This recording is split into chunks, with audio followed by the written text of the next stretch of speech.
Hi friends, మీరు చూస్తున్న thank farmer editor Telugu. Friends, ఈ వీడియోలో ఈ కొబ్బరి మొక్కలు మనం ఎక్కడ నాటుకుంటే మనం ఏదైతే వ్యవసాయ భూమి ఉంటుందో ఆ వ్యవసాయ భూమిలో వేరే వ్యవసాయం చేస్తూ ఈ ఎక్కడ నాటుకుంటే బాగుంటుంది, తర్వాత వచ్చేసి వీటికి ఉన్న డిమాండ్ గురించి అయితే నేను వీడియోలో ఎక్స్ప్లెయిన్ చేస్తాను. ఇంట్రెస్ట్ ఉన్న వాళ్ళు పూర్తిగా చూడండి. మనకు వచ్చేసి ఏడాది పొడుగున అంటే సంవత్సర కాలం పొడుగున మనకి ఎక్కువ డిమాండ్ ఉండేది కొబ్బరికాయనండి. ఎనీ సీజన్ మంచి డిమాండ్ అయితే ఉంటుంది కొబ్బరికాయకి. మీరు సరైన మార్కెటింగ్ చూసుకున్నట్టయితే ఆ కాయలు ఒలిచే టెంకాయలు ఉంటాయి కదా, అవి మనం అమ్ముకొని అయితే డబ్బులు అయితే పొందవచ్చు మన వ్యవసాయం ద్వారా. కన్నా ఇది వచ్చేసి రెండు విధాలుగా పెంచుకోవచ్చండి. ఒకటి డైరెక్ట్గా మనకి ఏదైతే వ్యవసాయ భూమి ఉంటుందో అందులో నాట్లు వేసేసి తోట పెంచడం అనమాట. లేదనుకోండి, ఇలాగా మీకు వేరే వ్యవసాయం మన భూమిలో పెట్టుకొని గట్లు వెంబడి మనం మొక్కలు అనేది వేసుకోవాలి. ఇలాగ ఒక 20 ఫీట్ అనమాట. ఈ 20 ఫీట్ అనేది ఇలాగ వేసుకున్నట్టయితే మనకు మొక్క ఎదిగి కొలిది ఆ మొక్కే ఇబ్బంది కలగకుండా ఉంటుంది, దిగుబడి కూడా బాగుంటుంది అనమాట. లేదనుకుంటే మీకు 18 ఫీట్లు కానీ 16 ఫీట్లో కూడా వేసుకోవచ్చు మొక్కలు, కొబ్బరి మొక్కలు. ఇది సంవత్సరం మొత్తం డిమాండ్ ఉండేది కాబట్టి మనకు గట్లు ఎక్కడైనా చాలామంది పొలం గట్లు పెద్ద పెద్ద గట్లు ఉంటాయండి. ఇలాగా దగ్గరగా గట్టు వెడల్పే 10 అడుగులు అయితే ఉంటుంది. ఆ గట్టు వెడల్పు 10 అడుగులు ఉండేటప్పుడు కంపల్సరీగా మనకు ఎలాగా అక్కడ వరి పొలం ఉడిచినా ఏ పొలం వేసినా కానీ ఈ నీడ అనేది దాని మీద పడదు కాబట్టి, గొట్టు మీద పడుతుంది కాబట్టి మనకి ఈ గట్లు వెంబడి కొబ్బరి మొక్కలు ఉడుచుకోవడంలో మిగతా పంటకైతే ఎలాంటి నష్టం అయితే ఉండదండి. మీరు ఇక్కడ చూసారు కదా, గట్లు వెంబడి అయితే ఇలాగా కొబ్బరి మొక్కలు అనేది వేసుకోవచ్చు. ఈ కొబ్బరి మొక్కలు వచ్చేసి మనకి తూర్పు పరమట, అంటే మీ ఏరియాలో ఏదైతే తూర్పు ఉందో ఆ తూర్పుకి పర్వటకి ఇలా నిలువుగా వేసుకోవాలి. అటువైపు తూర్పు అనుకోండి, ఇటువైపు పర్వట అనుకోండి, ఇలా నిలువుగానే వేసుకోవాలి. మీకు ఇలా అడ్డుగట్లు కూడా వేసుకోవచ్చు, కానీ దూరం ఎక్కువ పెంచాల్సి ఉంటుంది. ఇలాగా మనకు ఉత్తర దక్షిణానికి కూడా గట్లు ఉంటే గట్లు వెంబడి వేసుకోవచ్చు, కానీ మన తూర్పు వచ్చేటప్పుడు ఆ ఎండ అనేది ఇలాగా మనకి పంట చేల మీద పడకుండా ఉంటుంది, దగ్గరగా ఉన్నట్టయితే ఒత్తిగాన. అందువల్ల మనకి ఎక్కువ ఇలాగ తూర్పు పరమటకి ఇలాగ ఉండేటట్టు అయితే మనం గట్లు ఏవైతే నిలువుగా ఉంటాయో తూర్పు ముఖంగా పర్వత ముఖంగా ఉంటాయి కదండి, ఆ గొట్ల మీద వేసుకుంటేనే మనకు బెటర్గా ఈ ఏదైతే కొబ్బరి చెట్ల తాలూకు నీడ ఉందో ఆ నీడ మిగతా పంటల మీద పడకుండా ఉంటుంది. ఆ పంటలో కూడా ఎటువంటి దిగుబడి తగ్గిపోవడం కానీ నీడ బారిపోవడం కానీ జరగకుండా అయితే ఉంటుంది. మీకు ఇలాగ పెద్ద పెద్ద గొట్లు ఉండేటప్పుడు మనకు వచ్చేసి ఒక 18 అడుగులు 20 అడుగులకి దూరంలో ఒక మొక్క అనేది కొబ్బరి మొక్క ఇలా వేసుకున్నట్టయితే మనకి మిగతా పంట ద్వారా వచ్చే ఆదాయం ఒకటైతే, ఈ కొబ్బరి మొక్కల ద్వారా మనం టెంకాయలు తీసుకోవడం, బొండాలు తీసుకొని అమ్ముకోవడం ద్వారా కూడా మనకు అదనపు ఆదాయం అనేది ఉంటుంది. ఈ గట్టు ఖాళీగా వదిలేస్తే ఈ గడ్డి అనేది ఉంటుందండి, రకరకాల తుప్పలు అనేవి వచ్చేస్తాయి. ప్రతి సంవత్సరం ఇలా తుప్పలు నరుక్కొని ఆ కూలీలు పెట్టి చేయించడం కూడా మనకి అదనపు ఖర్చు అవుతుంది. అందు గురించి మనం మొక్కలు వేసినట్టయితే మొక్కలు ఒక హైట్ వచ్చాక ఆ నీడకి కింద ఎటువంటి మొక్క కూడా ఎదగదు, గొట్టు కూడా క్లీన్గా అయితే ఉంటుంది. తర్వాత వచ్చేసి మనం ఎవరికైతే వ్యవసాయ భూమి పక్కనే వంకలు, వాగులు, తర్వాత చిన్న చిన్న గెడ్డలు ఉంటాయో వాళ్ళు వచ్చి మనకి కొబ్బరి మొక్కలు తప్పనిసరిగా ఏవైతే గెడ్డలు ఉన్నాయో చూసారు కదా, ఇలాంటి పారే వాగులు ఉంటాయి కదా, ఆ పారే వాగుల దగ్గర మీకు సరిహద్దు ఏదైతే ఉంటుందో బౌండరీ, ఆ బౌండరీ హద్దు ప్రకారంగా మనం ఎలాంటి కొబ్బరి మొక్కలు వేసుకున్నట్టయితే తుఫాన్లు వచ్చినప్పుడు ఆ వాగు అనేది బాగా పొంగి పొరులుతుందండి. ఇలా మన పొలంలోకి అయితే వచ్చేసేటప్పుడు ఈ గట్టి ఏదైతే వేసుకున్నామో మన పొలంలో నీరు ఆ వాగులో పోకుండా, వాగులో నీరు ఎక్కువైనప్పుడు మన గట్టి మీద రాకుండా ఏదైతే గట్టి వేసుకున్నామో ఆ గట్టిని ఇది ప్రొటెక్ట్ చేస్తుంది అనమాట.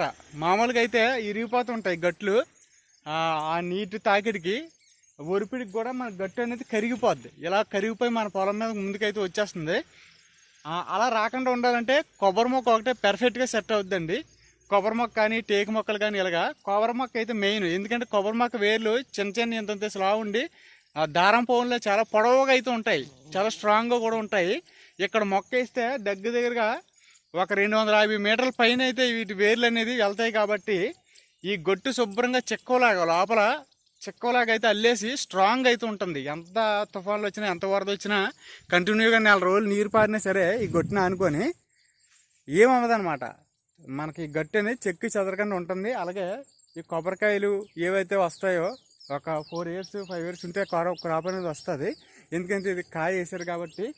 ఇందులో త్వరగా కాసే రకాలు కూడా చాలా అయితే ఉన్నాయండి వాటర్ కోసం. తర్వాత లోపల మంచి కాయ కావాలనుకుంటే మంచి సైజు రకరకాలు అయితే ఉన్నాయి. వాటి గురించి నేను ఒక వీడియో అయితే పెడతాను నర్సరీకి వెళ్ళిన తర్వాత. అది ఫ్రెండ్స్ చూశారు కదండి, ఖాళీగా వదిలేకండి ఫ్రెండ్స్. మనకి ఏదో మొక్క వేస్తే మన పర్యావరణాన్ని కూడా మేలు చేసిన వాళ్ళు అవుతామో, అలాగే మనకి ఎంతో కొంత ఆదాయం ఉంటుంది. మన భూమి ఏదైతే ఉందో అది ఖాళీగా లేకుండా వేస్ట్ అయిపోకుండా ఉంటుంది. చాలామంది పెద్ద పెద్ద గట్లు ఉంటే ఈ గట్ల మీద మీకు చూశారు కదా, మనకు డైరీ గడ్డి అనేది కొనుపులు గుచ్చేస్తుంటారు, పట్టించుకోరు.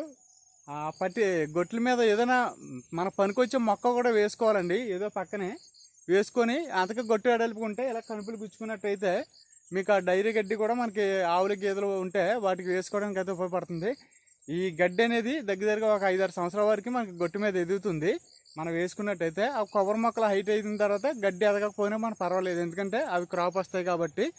ఇలాగా మనకున్న భూమిని గట్టులతో సహా అన్నీ మనం పర్ఫెక్ట్గా 100% ఉపయోగించుకున్నట్టయితే మనకి కొద్దో గొప్ప మనకి అదనపు ఆదాయం అనేది వస్తుంది. అలాగే పర్యావరణాన్ని రక్షించిన వాళ్ళు అవుతాయి ఇండైరెక్ట్గా మనం ఎక్కువ మొక్కలు పెంచడం వల్ల. చూశారు కదండి, ఇది మొత్తం సర్వే తోట అనమాట. కొత్తగా వేశారు. చాలామంది ఆ మధ్యన బ్రదర్స్ అయితే అడిగారు సర్వే మొక్కల గురించి కూడా. అందులోని చాలా రకాలు అయితే ఉన్నాయండి. వాటి గురించి నేను ఎక్స్ప్లెయిన్ చేయడం జరుగుతుంది, ఎందుకంటే చుట్టూ తోటలు అనేది ఉన్నాయి, సరుగుడు తోటలు. అక్కడ తీసుకెళ్ళి మీకు మొత్తం ఎక్స్ప్లెయిన్ చేస్తాను. అలాగే మన ఛానల్లో చాలా వీడియోస్ పెట్టాను చూడండి. ఇది వచ్చేసి ఇందులో చూడండి, ఇది ఈ గొయ్యలు ఇవన్నీ మీరు చూశారు కదా. మీకు ఆల్రెడీ వ్యవసాయం చేసే వాళ్ళకి మొక్కలు తెలిసే ఉంటుంది. కానీ ఎవరైతే కొత్తగా వేయాలనుకుంటున్నారో ఈ వీడియో చూసి కానీ మామూలుగా కానీ వాళ్ళకి వచ్చి ఈ గొయ్యలు అంటే ఏదైతే మనకి హోల్ చేస్తామో నాటడానికి, అవి కూడా మనకు ఒక లెక్క ప్రకారంగా వేసుకోవాలండి. కొబ్బరి మొక్కలకి లోతు వచ్చేసి మొక్క సైజుని బట్టి ఒక 2 నుంచి 2.5 ఫీట్ల లోతు అనేది వేసుకోవాలండి. మామూలుగా అయితే అది బాగా గట్టి పడిపోయింది భూమి అనుకో, మెత్తడి భూమి కాదనుకోండి, ఒక 3 ఫీట్లు గొయ్యి తీసి 1.5 అడుగున్నర 2 అడుగులు వెడల్పు చొప్పున 3 ఫీట్ల లోతు అంటే 3 అడుగుల లోతు, 1.5 అడుగున్నర లేదా 2 అడుగులు వెడల్పు గొయ్యి అనేది తీసి అందులో ఏదైతే పశువుల ఎరువు తర్వాత మట్టి ఉంటుందో ఆ 2 కలిపిన మిశ్రమం ఒక 1/2 అడుగు వరకు కప్పేసి, తీసిన గొయ్యిలో ఒక 1/2 అడుగు వరకు 2 కలిపిన మిశ్రమం కప్పేసి, అంటే అడుగును కొంచెం లూజ్ ఉంటే వేర్లు త్వరగా విస్తరిస్తాయి అన్నమాట. కప్పేసిన తర్వాత అప్పుడు ఏదైతే మొక్క ఉందో ఆ మొక్క అందులో పెట్టి, ఏదైతే బొండంతో వస్తుంది ఆ బొండంతో ఉన్న మొక్క అందులో పెట్టిన తర్వాత మిగిలిన మట్టి ఉంటుంది కదా మీరు తవ్వింది, అది వచ్చేసి దగ్గరగా ఒక 2 ఫీట్ల వరకు కప్పేయండి. చూసారు కదా గొయ్యి కనిపిస్తుంది కదా, 2 ఫీట్ల వరకు పశువుల ఎరువు, ఇంకా మీరు ఏమైనా అందులో కొంత ఎరువులు కలపాలనుకుంటే కలిపేసిన తర్వాత ఆ మట్టిని దగ్గరగా ఇంకొక 2 అడుగుల వరకు కప్పేయండి. కప్పేశాక ఒక 1/2 అడుగు గ్యాప్ మీకు ఆ గొయ్యి అనేది వదిలేసినట్టయితే మీరు ఇక ఇలాగా ఒక 1/2 అడుగు చూశారు కదా, ఇది ఒక 1/2 అడుగు గొయ్యి అయితే ఉంది. ఇలా వదిలేయడం వల్ల మనకి ఏదైతే వర్షం నీరు పడుతుందో వర్ష నీరు ఈ గొయ్యిలో ఉండి మొక్కకి నీరు అందుతుంది.